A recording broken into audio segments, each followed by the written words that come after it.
Let's begin with some basics and have a look at our instrument. The trumpet and cornet are very similar and they both need a mouthpiece to be able to play them. This is what we buzz and blow into to create a sound, but more on that later. Now, these are the valves which you press with your fingers. By using different combinations, you can play many different notes. Let's have a look at the water key. Water builds up in your instrument while you play, but with the water key, you can release the water. When there's too much in the instrument, the sound can start to crack, so listen out. And then there's the bell. This is where the sound comes out of the instrument from. Now that you're familiar with the most important parts of the instrument, let's take a look at how notes are actually produced.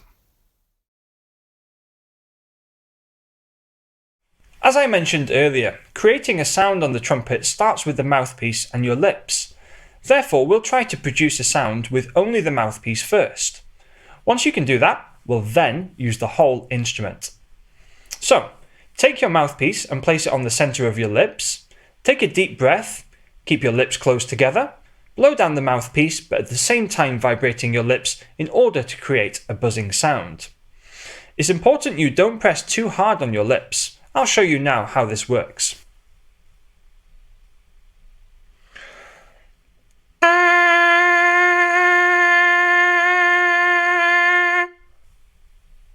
Now, try it yourself. Take your time and practice until you're really good at buzzing. If you can do this, then you've already mastered the most important skill, and then you can continue.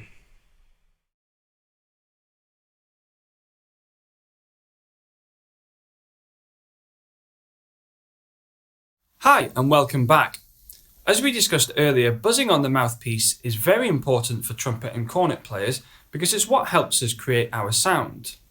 It's also important to note that the tension that you have in your lips and the amount of air that you put into the mouthpiece will give you higher or lower notes.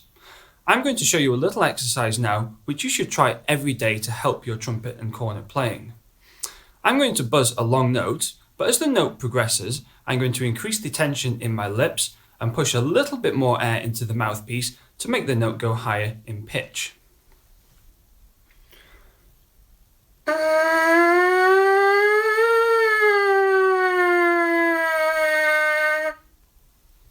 Try this every day to help your trumpet and cornet playing.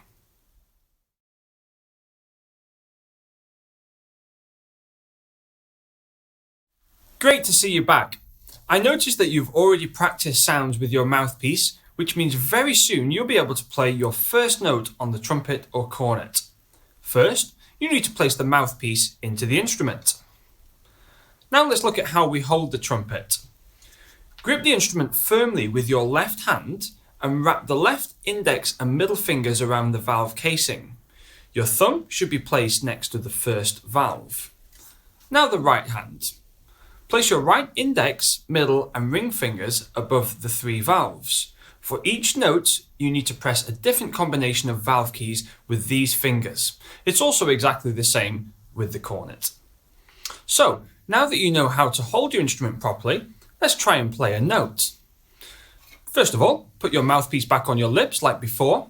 Take a deep breath, tense your lips slightly and try to produce a buzzing sound like we discussed in the previous exercise.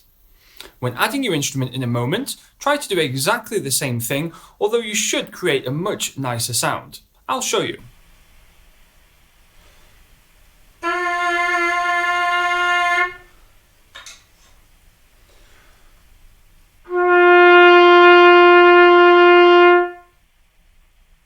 Now try this yourself. Practice this until you manage to play a nice, steady tone.